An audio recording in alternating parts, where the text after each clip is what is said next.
spit it out or swallow it. In cold weather, the hairs become sluggish and excess mucus overflows, giving us the all too familiar runny nose.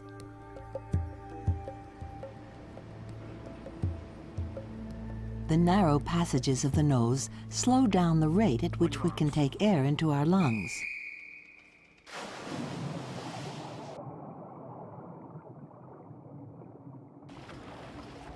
In the race, John's lungs will need to take in oxygen very quickly. To speed the flow of air, John breathes through his mouth. It's wide and allows air in more easily, but doesn't filter out pollutants.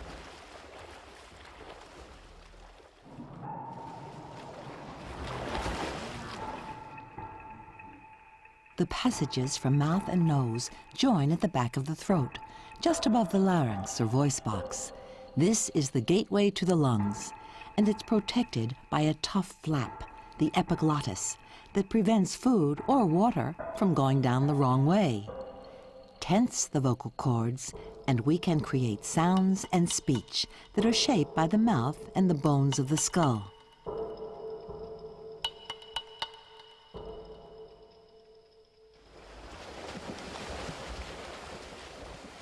Our bodies are largely made of water. It accounts for 2/3 of our body weight. With each outgoing breath, we expel water vapor from our moist air passages and lungs. Every day, we breathe out a pint of water.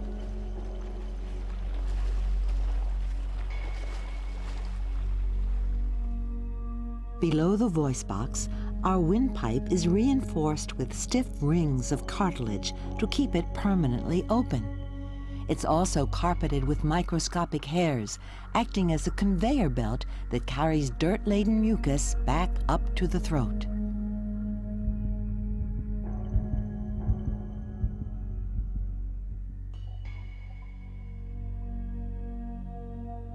We give the mucus a little help when we clear our throats or cough.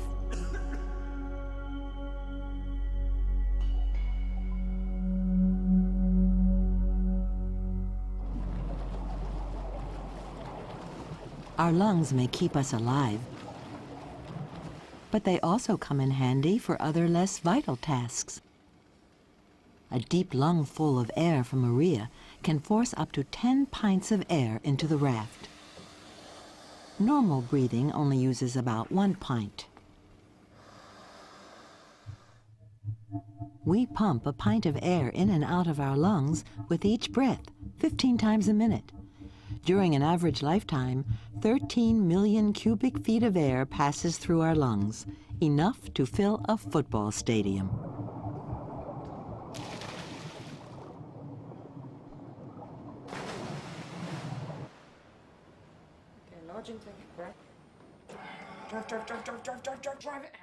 John has become a top athlete by training hard to make the best use of his body and lungs.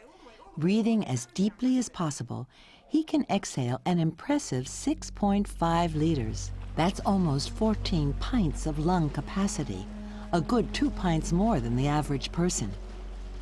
But his lungs still contain a quart of air that no amount of force can push out. The oxygen we inhale reacts with fuels in our muscles, creating a form of internal combustion that provides our muscles with energy and keeps our bodies warm. To bring John's performance up to its maximum potential, his training is monitored in a laboratory for Olympic athletes. A computer analyzes the data from his body, his heartbeat, his power output, and most importantly, his oxygen consumption.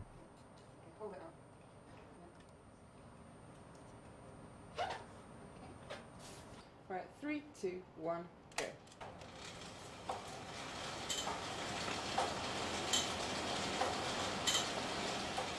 To simulate the demands of a real race, John uses a bike in a fitness test designed to take his body to total exhaustion. This carefully monitored test pushes him to his limit and helps him fine-tune his performance in the pool.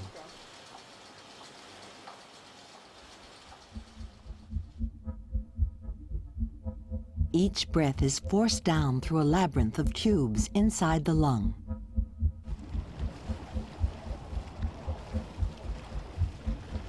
The air passages split over and over again into ever smaller tubes. In his race, John must pace himself, using each breath as effectively as possible. The efficient transport of air to and from his lungs is critical if he is to win. As John works harder, his consumption of oxygen rises. With each breath, the lungs take in 100 billion trillion molecules of air.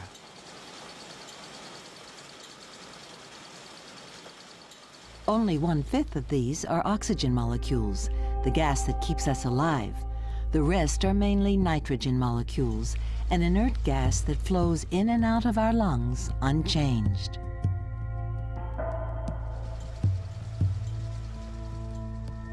Deep in his lungs, the walls of the air passages pulsate with John's heartbeat. The beat increases as his heart vigorously pumps more blood around his body.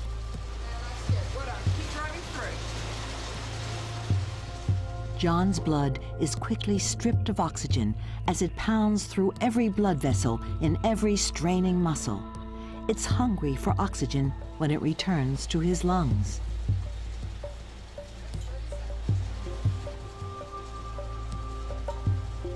With his body starved of oxygen, John is in pain. Only the conscious instructions from his brain stop him from quitting. This mental control makes the difference between a good athlete and a great athlete.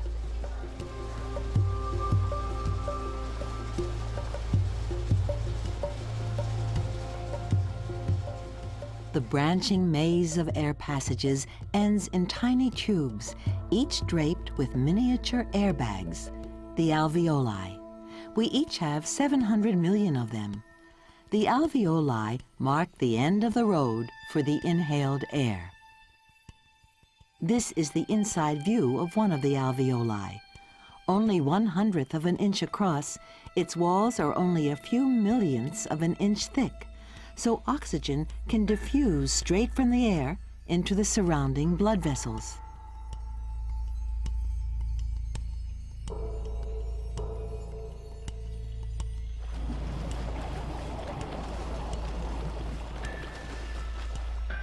The blood's role in transporting oxygen is so crucial that the lungs have their own blood supply. 1/2 of the heart is engaged solely in pumping blood to and from the lungs.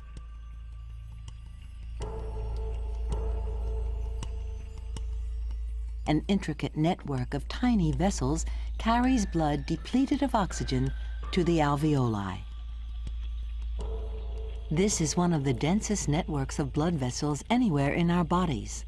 Tiny capillaries are wrapped tightly around each individual air sac. The oxygen in the alveoli crosses to the surrounding blood, where it combines with the chemical hemoglobin, turning our blood a brighter shade of red.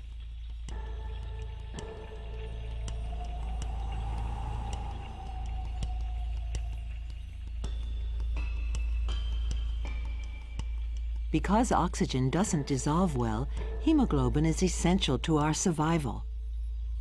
Without it, oxygen couldn't hitch a ride in our blood.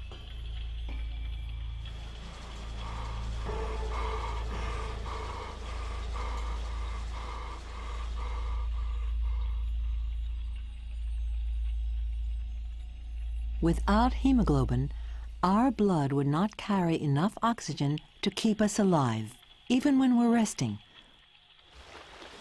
let alone during vigorous exercise.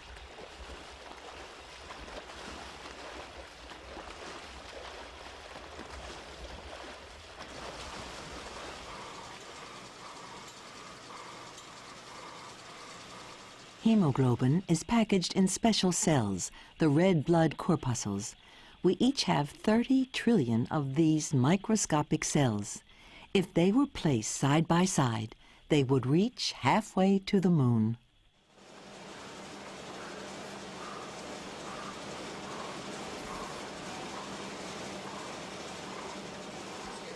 Racing through John's body, hemoglobin readily donates oxygen to his muscle tissue.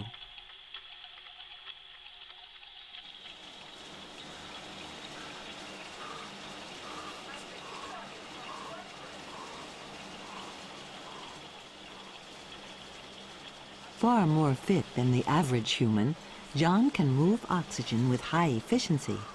His oxygen intake has peaked at 25 times its normal rate. During this fitness test, he's generated enough energy to power a light bulb for 12 hours. He knows just how hard he can push himself.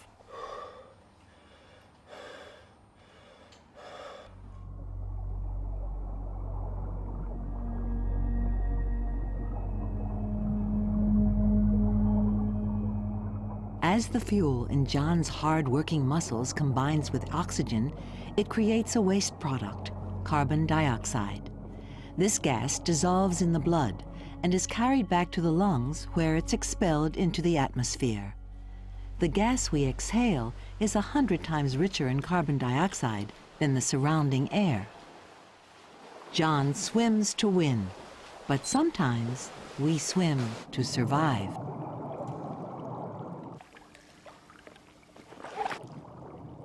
Our bodies can hold only a limited amount of oxygen in our lungs and in our bloodstream. Unless Maria reaches the surface, she'll black out in just 2 minutes.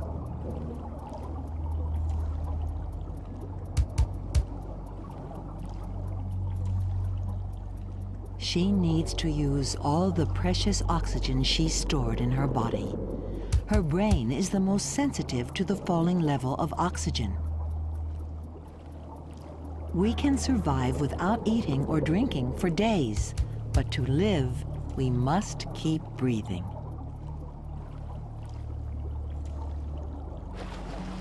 The brain automatically controls breathing.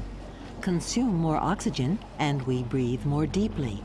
But it's not the falling oxygen level that signals the lungs to take in more air. The oxygen level drops as hard-working muscles burn it up, producing carbon dioxide. The buildup of this waste gas in the blood tells the brain when our bodies need to breathe more heavily. The carbon dioxide triggers an alarm in the base of the brain, automatically stimulating nerves that control the chest muscles and diaphragm.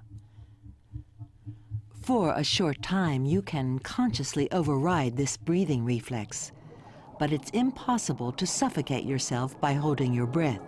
If you lose consciousness, the automatic reflex starts up again.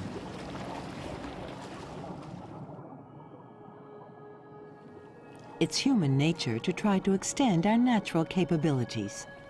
A snorkel gives us the ability to breathe underwater. But a snorkel is only useful near the surface. As you dive deeper, the water pressure on the chest increases. It takes more effort to expand the lungs when you breathe in, and the muscles of the chest and diaphragm have only limited power.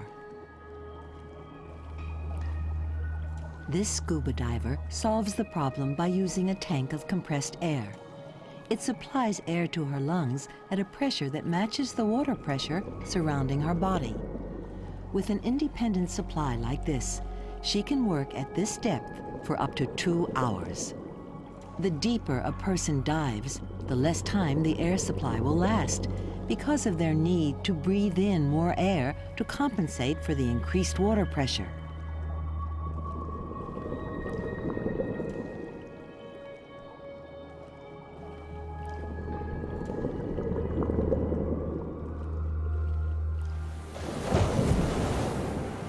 Divers can work as deep as 1,000 feet, where the pressure is almost 500 pounds per square inch.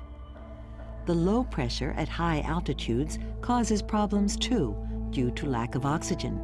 Given enough time, however, we can adapt to living as high as 18,000 feet, where the atmospheric pressure is half that at sea level. Our bodies respond by producing more red blood cells, and by growing more capillaries to improve the blood flow to our muscles. Above 30,000 feet, air is far too thin to breathe, so the inside of an aircraft is pressurized. In the unlikely event of a loss of pressure, passengers would suffer from oxygen starvation. In this simulation of a sudden pressure drop, water vapor condenses to a fine mist. Our volunteer in this experiment has been effectively shot up to 24,000 feet in just 3 seconds.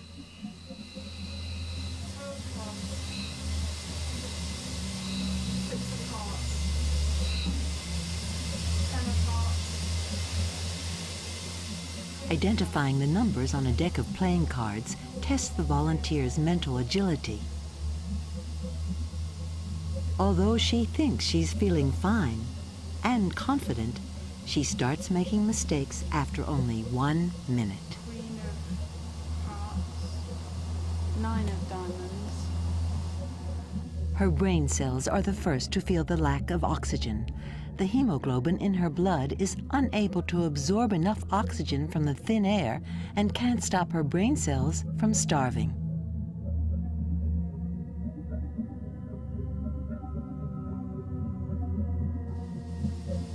While our logical higher brain is the first to deteriorate, our primitive lower brain sustains breathing and heartbeat as long as possible.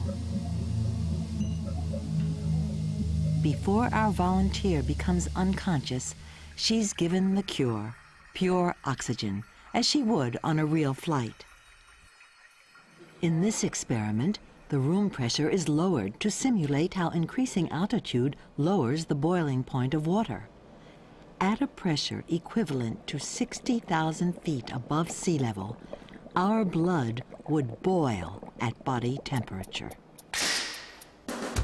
A pressurized suit with its own air supply is essential for survival at such extreme altitudes, especially if the brain has to work fast and make life or death decisions.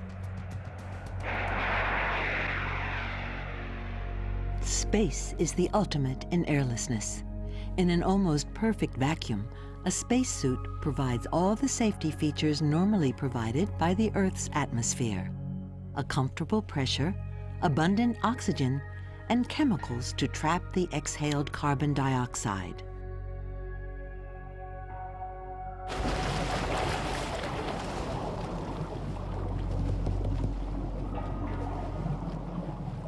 John has swum almost a mile.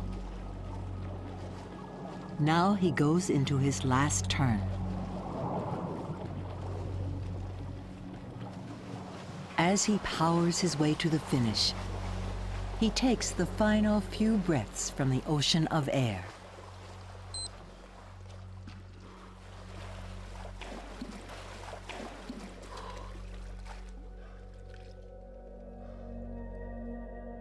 He has stripped the air of its oxygen to burn the fuel for his muscles.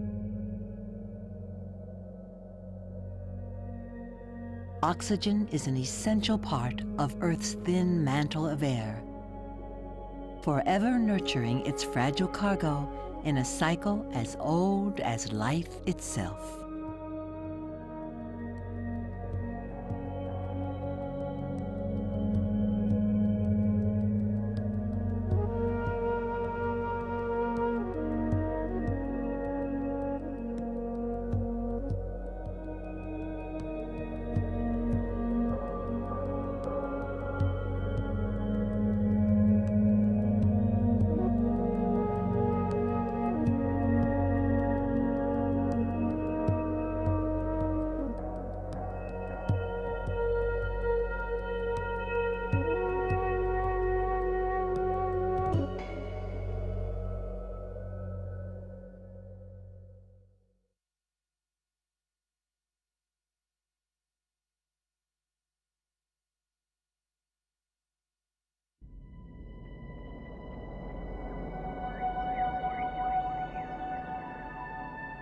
It controls every move we make.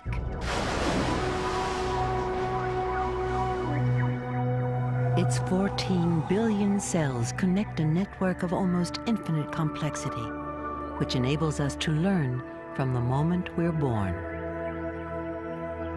These tranquil folds are the busiest organ in the body, constantly providing us with insight and creativity.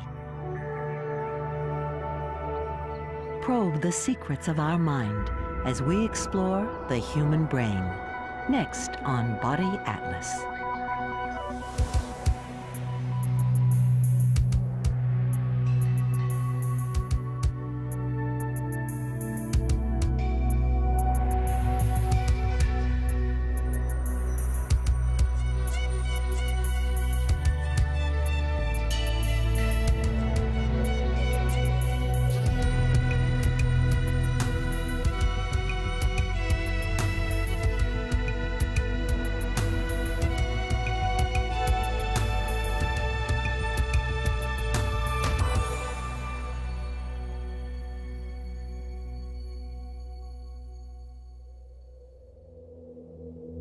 I think, therefore I am.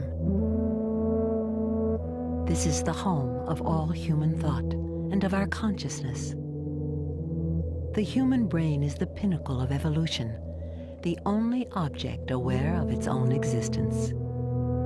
It's also the center of a complex intelligence-gathering operation that employs the clear window of the eyes, senses to pick out the sounds and sweet airs that surround us, organs of touch crowding into the sensitive folds of the lips, and every inch of the skin. They alert us to a warm wind or the chill of snow, the lightest touch or a stab of pain. These signals are routed along the body's information superhighway, the spinal cord. This bundle of delicate nerves is protected by a spiky suit of armor, the backbone.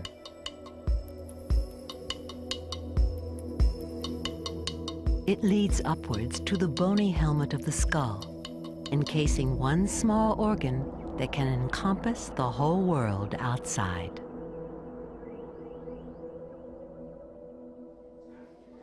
Brian and his classmates take this jewel in their crowns for granted. Unlike the body's other organs, we can't easily feel or monitor the brain's ceaseless activity. But it's the key to human success. We've come to dominate the world not by strength or speed, but by the development of this one special organ.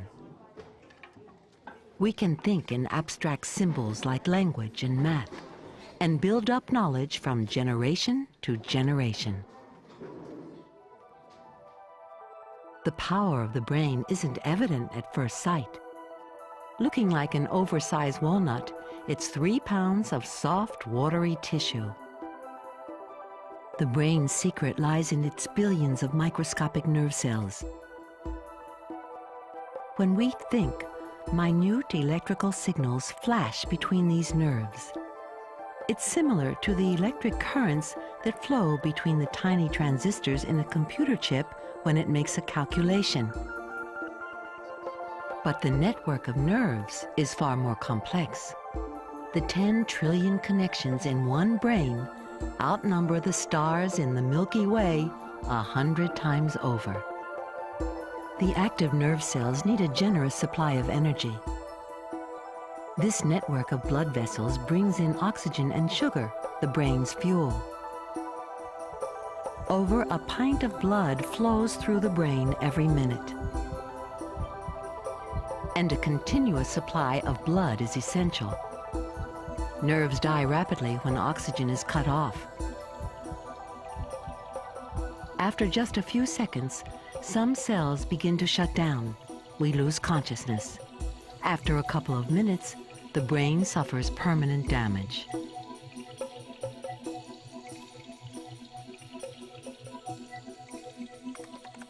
Brian's brain requires an energy supply of 10 watts, only a fraction of the computer's needs. Like the machine, his nerve center is wired into a wider network. Electrical energy constantly conveys signals along the spinal cord to and from the brain.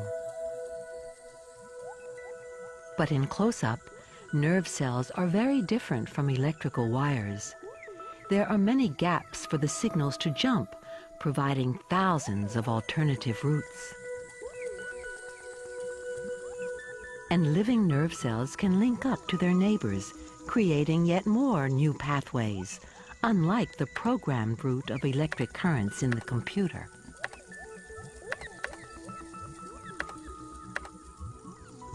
The nervous system is one of the first parts of the body to form. Only 3 weeks after a human egg has been fertilized, some of the cells develop into a distinct swelling, which becomes the brain and spinal cord. Over the next 2 months, the nervous system develops at an amazing speed.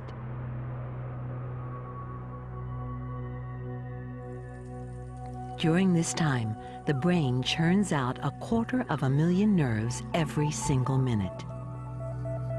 These cells move through the tissues of the body to their final destinations. Here, a new arrival is putting out feelers to connect with its neighbors. Over the first 4 months in the womb, the baby's brain produces all the nerve cells it'll ever have.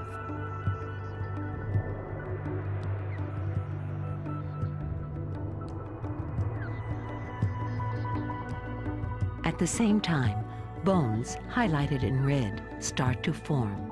They protect the vulnerable network of nerves.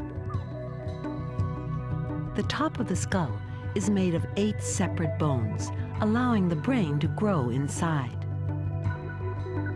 5 months before birth, 14 billion brain cells are in place. Yet even at birth, vital connections between these cells are missing. Compared to other animals, the newborn human brain has a long way to go to reach its full potential. The wiring of the brain is shaped by experience, as parents and teachers pass on thousands of years of accumulated knowledge. Its expanding network of connections makes the brain grow rapidly. With signals from the eyes and ears, hands and feet, the brain begins to coordinate the young body. By repeating its successes, a child learns hand-eye coordination, the skill of balancing on 2 legs, and even something as complicated as language. By the age of 2, some children can speak 2,000 words. As we learn, we actually change the structure of the brain. All parts of the brain are connected by these bundles of nerve fibers, crisscrossing the interior like telephone lines. Each time we repeat an action or a word, the connection we're using becomes stronger. So as we achieve new knowledge and skills, we literally rewire our brains. These reconnections make humans remarkably flexible in what we can learn. It's one reason for our success as a species. The rewiring takes place within the front brain. It's the part of our brain that thinks. The front brain has reached its maximum complexity in humans after billions of years of evolution. The brain of our earliest ancestors, the fish, has only a very small front region, the fringe on the left. The main bulge deals with sight, the fish's most important sense. The front brain grew rapidly as our ancestors became amphibians. By the time reptiles evolved, it was the largest part of the brain.